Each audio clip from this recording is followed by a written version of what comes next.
Shri Khatu Shyam PCB repair में आपका स्वागत है दोस्तों। आज मैं एक नए वीडियो के साथ आया हूं। मेरे पास ये नॉन इन्वर्टर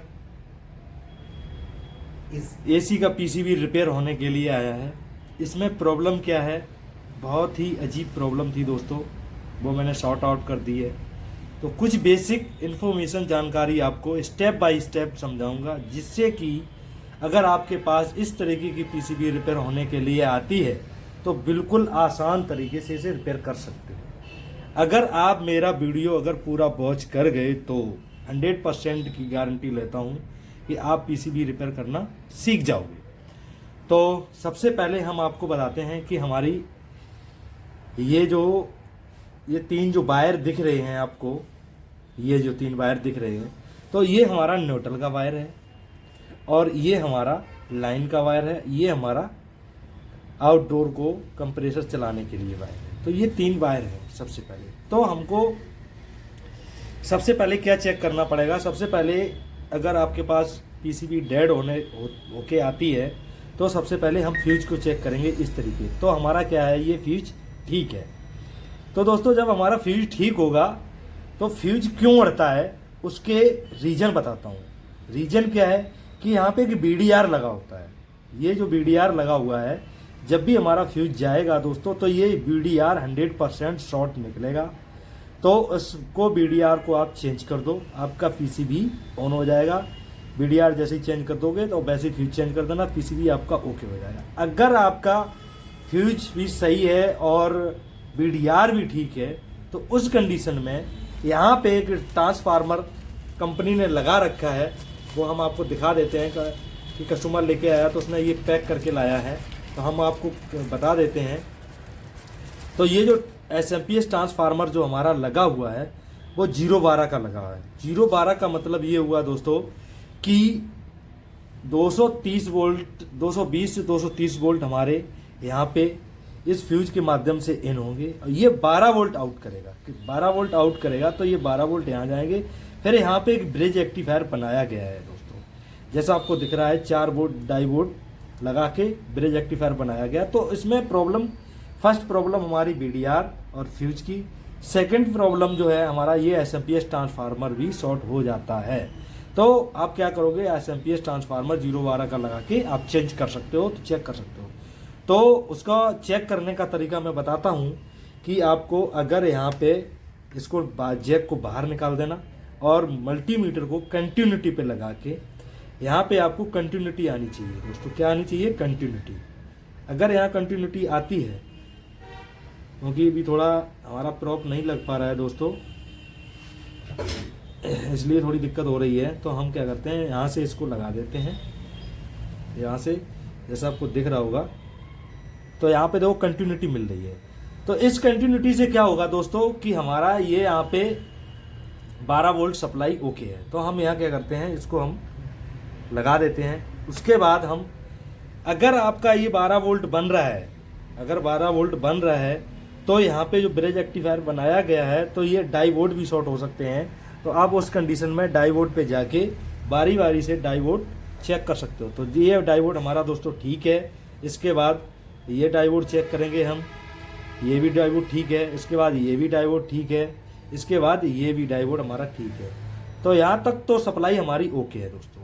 फिर होगा क्या दोस्तों, यहाँ से हमारे एसी वोल्टेज यानी कि 12 वोल्ट जो होंगे एसी इन होंगे और ये डीसी 12 वोल्ट यानी 20, 22 या 25 वोल्ट आउट करेगा, वो सीधे हमारे इस कैपेसिटर पर चले जाएंगे दोस्तों। तो हमको यहाँ कैपेसिटर पे भी वोल्ट मिलेंगे। अभी हम आपको चेक कराएंगे। उसके बाद इस कैपेसिटर से होते हुए सप्लाई दोस्तों, हमारी सप्लाई होते हुए इस कैपेसिटर से यहाँ पे सप्लाई आएगी। ये 12 वोल्ट यहाँ पे मिलेंगे आपको। ये ग्राउंड का है, ये 12 वोल्ट है। तो यहाँ क्या करेगा, ये 7805 जो आईसी लगी हुई है रेगुलेटर आईसी, तो ये 12 वोल्ट इन करेगा, 5 वोल्ट ये आउट करेगा। 5 वोल्ट आउट करेगा, वो हमारा जो एमसीयू आईसी ये लगा हुआ है इसको कॉपरेट करने के लिए लगा, मतलब वोल्टेज बनाएगा। पर यहीं से 5 वोल्ट हमारे इस सेंसर पे चले जाएंगे, यही 5 वोल्ट हमारे डिस्प्ले के लिए चले जाएंगे। अब जो 12 वोल्ट हमारे होते हैं वो 12 वोल्ट कहाँ जाएंगे, 12 वोल्ट हमारे इस रिले पे जाएंगे दोस्तों। और इस रिले पे, क्योंकि ये जो रिले लगी हुई है 12 वोल्ट को, जैसे आपका हाई लो मीडियम जो फैन होता है इंडोर में जो लगा होता है वो हाई लो मीडियम के लिए होता है, जैसे तो उस पर भी 12 वोल्ट की सप्लाई जाएगी। तो 12 वोल्ट सप्लाई यहाँ डायरेक्टली नहीं जाएगी, यहाँ पे 2003 जो आईसी लगी हुई है बाईपोलर आईसी, उसके थ्रू यहाँ पे वोल्टेज जाएंगे, उसी के थ्रू यहाँ कंप्रेसर चलाने को इस रिले पर वोल्टेज जाएंगे। तो ये कुछ बेसिक इन्फॉर्मेशन जानकारी हमने आपको दी है। तो दोस्तों इसमें प्रॉब्लम क्या थी कि हमारा ये फ्यूज भी ठीक था, बीडीआर भी ठीक था, एसएमपीएस भी हमारा ठीक था, ब्रिज रेक्टिफायर भी ठीक था, हमारी 7805 आईसी थी वो भी ठीक थी। पर इसमें प्रॉब्लम क्या थी कि जो हमारी ये आईसी जो लगी है दोस्तों, ये जो आईसी लगी है हमारी, ये मेमोरी आईसी होती है। यानी कि मेमोरी आईसी क्या होती है दोस्तों कि इसमें डाटा होता है अंदर, अगर ये मेमोरी आईसी हमारी शॉर्ट हो जाएगी तो हमारे डिस्प्ले में कुछ भी नहीं आएगा। जैसे कि मान के चलो कि ऑन नहीं होगा, कोई आपका रिमोट काम नहीं करेगा, रिमोट काम नहीं करेगा, आपकी डिस्प्ले में 00 आएगा। तो उस कंडीशन में आप क्या करना चाहते हो कि अगर आपकी डिस्प्ले में 00 आता है तो सबसे पहले इस आईसी को आप रिप्लेस करके दो, सेम नंबर लगाना। ये मार्केट में अवेलेबल नहीं होता है तो आप क्या करोगे दोस्तों, कबाड़ में से पुराने बोर्ड खरीद लो और उसमें से आप लगा सकते हो दोस्तों। तो मैंने क्या किया है दोस्तों, इसमें से ये मेरे पास पुराना बोर्ड जैसा आपको दिख रहा है, तो हमारे यहाँ पे ये आईसी लगी हुई है। तो जो हमारी ख़राब आईसी है हम आपको एक बार दिखा देते हैं। हमारे पास ये ख़राब आईसी है, ये दिख रही है। तो ये आईसी हमारी इसकी ख़राब थी, मैंने ये चेंज कर दी है, रिप्लेस कर दी है। हम आपको एक बार दिखा देते हैं बोर्ड में, जैसे कि आपको पता चले कि ये देखो सोल्डिंग भी किया रखा है मैंने, ये सोल्ड कर रखा है। तो दोस्तों इसकी यही प्रॉब्लम थी। तो कस्टमर का कहना था कि इसमें 88 आ रहा था, रिमोट भी काम नहीं कर रहा था। फिर मैंने क्या किया दोस्तों, हमने यूनिवर्सल रिमोट इसमें लगा दिया है। अब हमारा रिमोट काम कर रहा है प्रॉपर तरीके से। तो अब हम लाइन न्यूट्रल की सप्लाई देके हम आपको वोल्टेज चेक कराते हैं कहाँ कितने जाते हैं। तो हमारा ये हमने बताया, जैसा आपका ये मेन हो गया और ये हमारा जो है ना, ये हमारा न्यूट्रल हो गया। अब हम इसमें आपको सप्लाई देते हैं, ये हमने यहाँ दे दिया है। तो दोस्तों ये पीसीबी जो है हमारा क्या हो गया, ऑन हो गया है। तो हम सबसे पहले हम आपको वोल्टेज चेक कराते हैं, जैसा आपको दिखना चाहिए। तो हम सबसे पहले वोल्टेज एसी में वोल्टेज चेक करेंगे, हमारे वोल्टेज यहाँ आ रहे हैं कि नहीं आ रहे हैं दोस्तों। तो हमको यहाँ वोल्टेज अभी आपको पता चल जाएगा। तो यहाँ आपको 230 वोल्टेज मिल रहे हैं, 230 229 वोल्ट मिल रहे हैं, जैसा मैंने आपको बताया है। तो अब हम क्या करेंगे, तो हमारा ये सेक्शन ओके है। इसके बाद हम यहाँ पे चेक करेंगे हमारे 12 वोल्ट बन रहे हैं कि नहीं बन रहे हैं। तो यहाँ 11.60 वोल्ट यानी कि 12 वोल्ट हमारे बन रहे हैं दोस्तों। कितने वोल्ट बन रहे हैं, 12 वोल्ट। अब यहाँ से होगा क्या दोस्तों, यहाँ से जो 12 वोल्ट है एसी में है, अब ये जो ब्रिज रेक्टिफायर लगाया गया है, अब ये वोल्टेज हमारे डीसी में कन्वर्ट करेगा। तो हम सीधा क्या करेंगे दोस्तों, इस कैपेसिटर पे जाएंगे।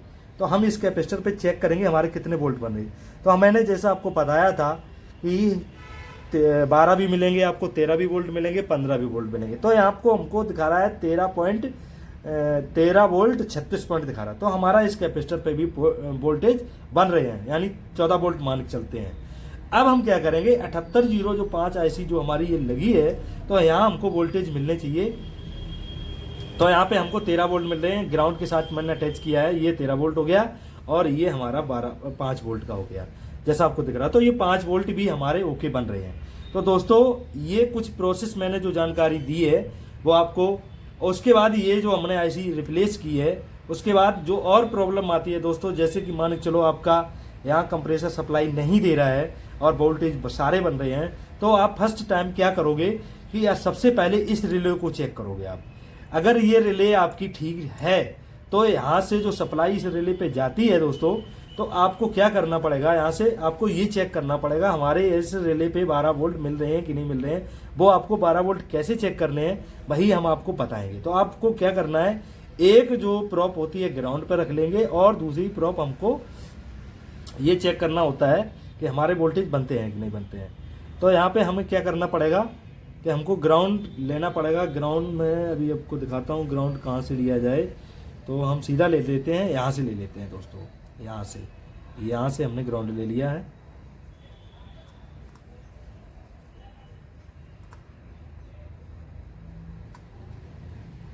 प्रॉप सही से नहीं लग पा रही है दोस्तों, इसलिए थोड़ी दिक्कत आ रही है,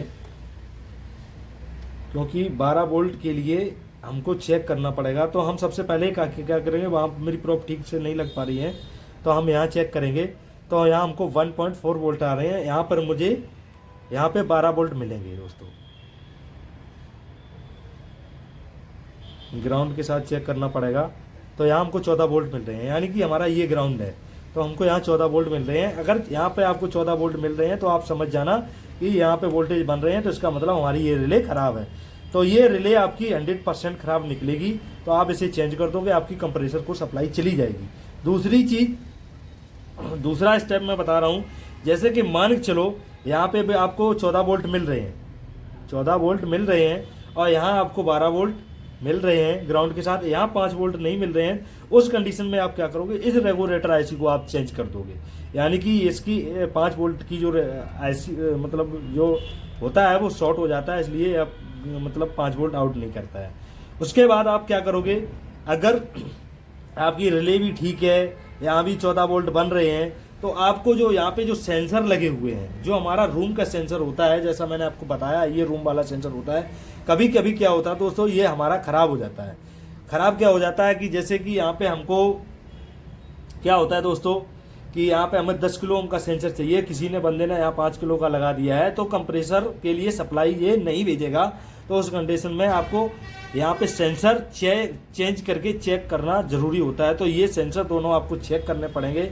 तो सबसे पहले आप क्या करोगे, आप सेंसर को निकाल के यहाँ पे वोल्टेज चेक करने होते हैं दोस्तों। तो हम क्या करेंगे, यहाँ पे भी हमको 5 वोल्ट मिलेंगे, हम जैसा आपको दिखा रहे हैं। तो हमको यहाँ पे डीसी में 5 वोल्ट मिलेंगे, तो हम आपको चेक कराते हैं कि हमको 4.9 वोल्ट जैसे आपको दिख रहे हैं। तो यहाँ पे हमको इन दोनों टर्मिनलों पर सेंसर पे हमको 5 वोल्ट मिलने चाहिए। अगर यहाँ 5 वोल्ट नहीं मिल रहे हैं तो दोस्तों आपको क्या करना है कि यहाँ पे एक रेजिस्टेंस लगी हुई है हमारी 10 किलो ओम की, वो भी इस 5 वोल्ट से होके जाती है। तो कभी कभी क्या ये रेजिस्टेंस भी हमारी ख़राब हो जाती है, तो हमारे इस सेंसर पे 5 वोल्ट नहीं बनते हैं दोस्तों। तो कुछ ये बेसिक इन्फॉर्मेशन जानकारी मैंने दी है। तो दोस्तों अब आगे क्या होगा कि जैसे कि मान के चलो पूरा कार्ड आपका ओके है, आपकी जो ये फैन मोटर का जो जैक लगा है, तो इसमें ये एसी वाली मोटर होती है दोस्तों। यहाँ पे आपको 230 वोल्टेज आउट करेगा, क्योंकि 9 न्यूट्रल से यहाँ 230 वोल्टेज जाते हैं। फिर यहाँ पे एक ग्राउंड होता है, उसके बाद यहाँ पे हाई लो मीडियम का, जैसे ये 3 रिले लगी हुई हैं जैसा आपको दिख रहा होगा। तो मोटर जैसे आपको नॉर्मली स्लो चल रही है, तो स्लो चल रही है, तो उस कंडीशन में क्या होगा कि आप ये मत समझ जाना कि हमारी मोटर ख़राब है।